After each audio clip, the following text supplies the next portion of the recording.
Good morning, beautiful people. Dominique here. I have a 2006 Chevy HHR, and today I will be performing an oil change using motor flush. All right, first you want to check your engine. Make sure you have a proper amount of oil in there. I have already done that, so I'm gonna skip that step and get straight into it.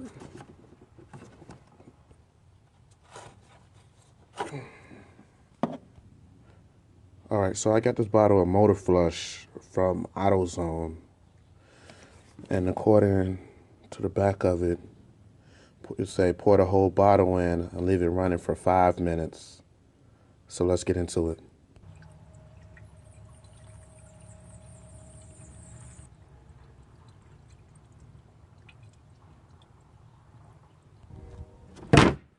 All right, so now that that's done, put the top back on, tighten up the top to the motor oil, and let's give her a start. And I'm gonna let it run for 5 minutes and come back out.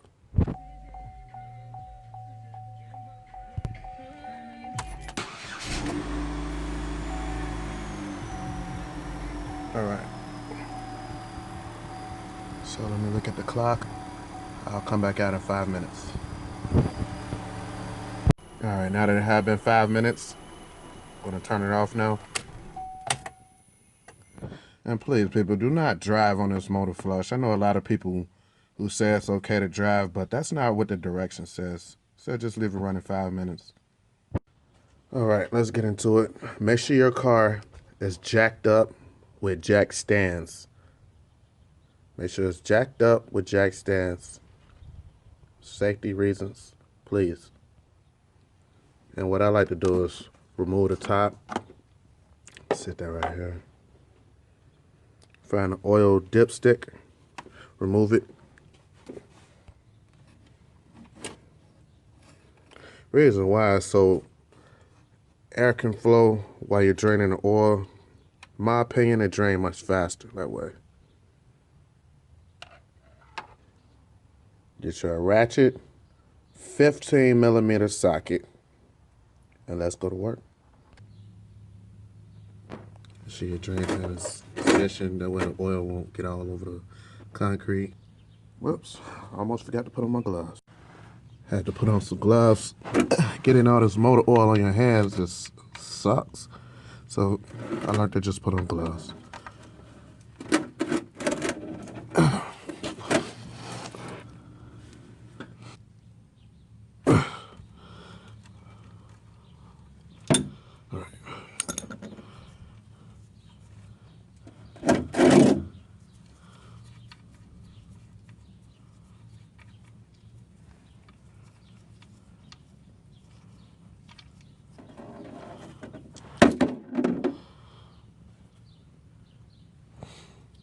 Look at that oil, so black.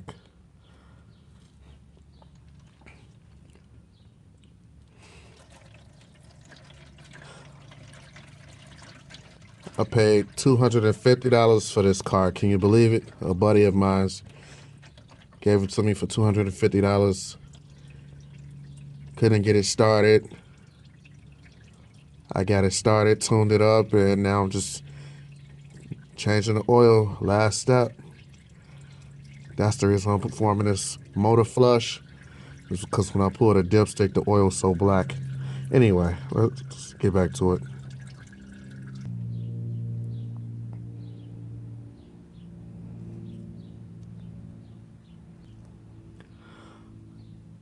I guess I'll come back to it. Remove the oil filter and then come back to this. All right, so now I will need a 32mm oil filter socket with an extension. If you have a short extension or two short ones, try to use two of them, but I recommend just getting a nice long one. All right, so it turned out this one was too long. I'll have to remove this whole cover up here using this one, so I got two short extensions, so I'm going to use that. Okay, so I only needed one extension. A nice length, not too short. So you want one that'll get past this right here. but won't bump into this. So let's get this filter out.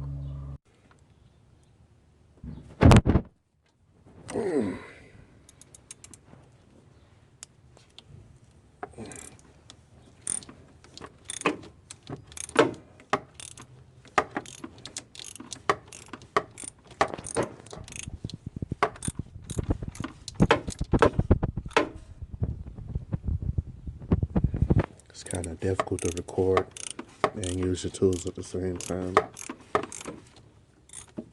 So if you see me pause it, don't mind me.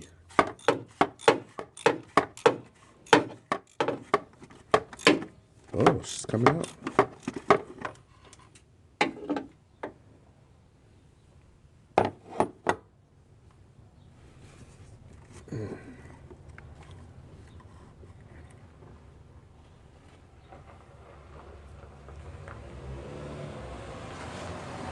Also reset this cap.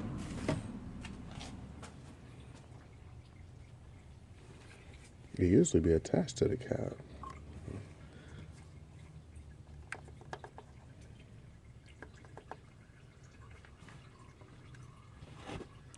That's what it look like. Oh God.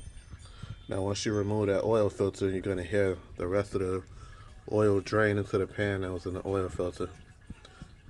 And once it stops, we can get back to work. Okay, so next, it's a gasket around this oil filter cap that has to be removed. And I removed mine with a flathead screwdriver. So I just got me a little baby flathead and just pried the gasket off. So I got my new oil filter and the gasket that comes with it. So I'm gonna put the gasket on first, oil filter second.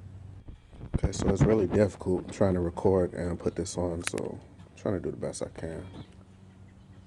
Okay, so I put the gasket back on. Look like a black rubber band right here. Now, I'm trying to put the oil filter on.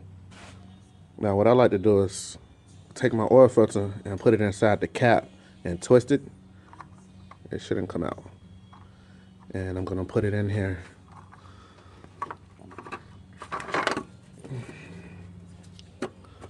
Hand tighten it the best way you could.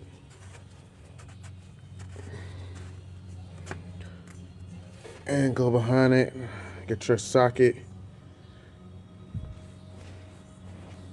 ratchet extension and 32mm socket, and tighten it up. Oh God, God.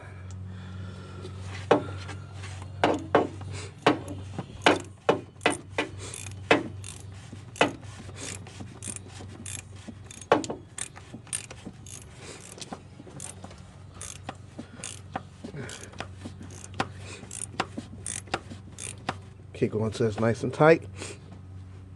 You don't want no oil spills. Make sure it's nice and tight. And that's done. All right. So now you want to put the drain pan screw back in there. Hand tighten it. Then get your socket.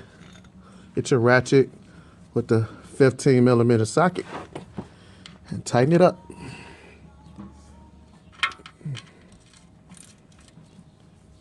Get it nice and tight.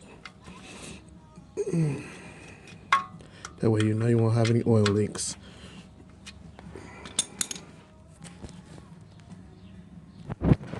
It's okay to put your dipstick back in now.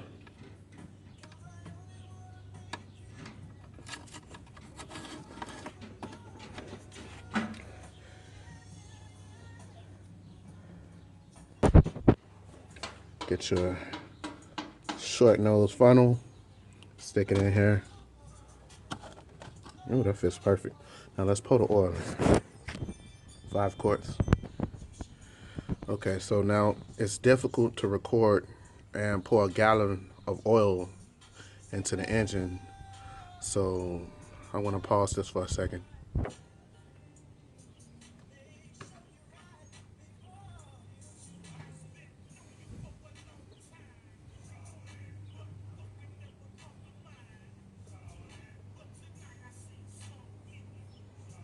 Let's slowly pour it in.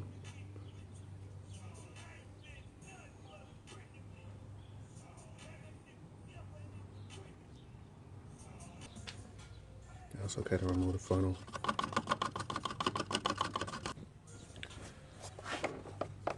Put the motor cap back on. Make sure it's tight. Get in your car, start your car, let it run to normal operating temp.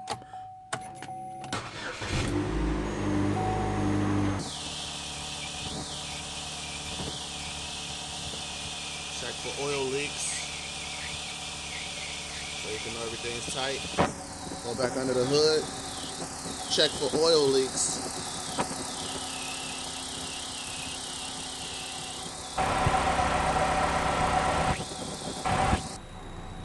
All right, I have to get it up to operating temperature. After that, I'm gonna check my oil, make sure everything's just fine. All right, I'm gonna turn it off now. Pull the dipstick.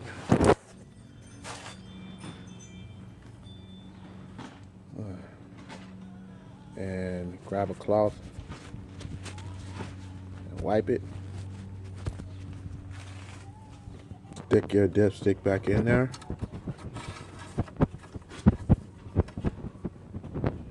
Pull it out and check your oil level. I don't know if you can see it, but it's nice and full and the oil is clean. All right, so the next thing I'm gonna do is take this oil, the old oil, and put it into this gallon right here, because I don't want it washing away into the drains or anything, so I always try to get rid of the oil.